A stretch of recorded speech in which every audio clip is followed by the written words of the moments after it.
સામાન્ય રીતે આપણને એવી ટેવ પડી ગઈ હોય છે કે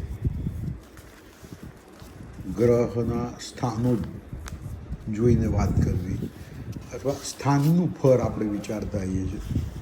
પણ તમે તમારું ફોકસ ખાલી ગ્રહ પર કરો તો ગ્રહ ઉપરથી પણ તમે બધું કહી શકતા હો છો.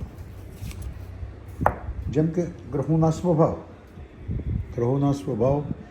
બહુ ઇમ્પોર્ટન્ટ હોય છે. દાખલા તરીકે એમના ગુણ અને પ્રકૃતિ હોય છે. જેમ કે સૂર્ય સ્થિર છે, ચંદ્ર ચર છે, મંગળ ક્રૂર છે અને બુધ મિશ્ર સ્વભાવનો છે. જ્યારે ગુરુ કોમલ છે, શુક્ર થોડો હલકો, આપણે થાય કે હલકાઈ કરે, હલકો છે, શનિ કઠોર છે. તો આપણે સૂર્ય પરથી વિચાર કરો તો કોનો થાય?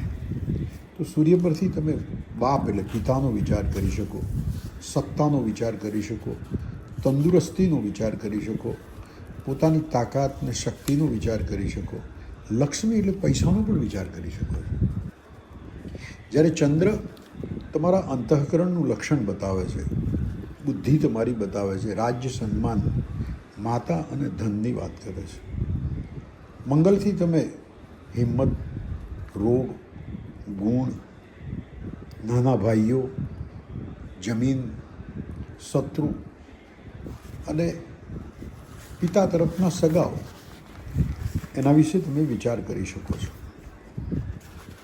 બુધ જે છે એ વિદ્યા માટે, સગા સંબંધી માટે, ડાપણ, મામા, મિત્ર, વાણી, કર્મ આ બધા માટે વિચાર કરી શકીએ છીએ.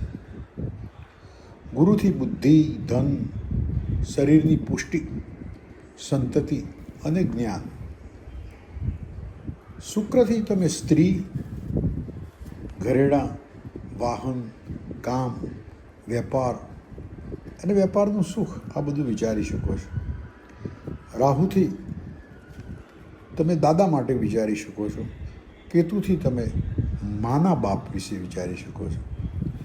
જ્યારે શનિથી તમે આયુષ્ય છે, આજીવિકા છે, મરણ છે, દુઃખ છે અને ચઢતી પડતી છે એનો તમે વિચાર કરી શકો છો.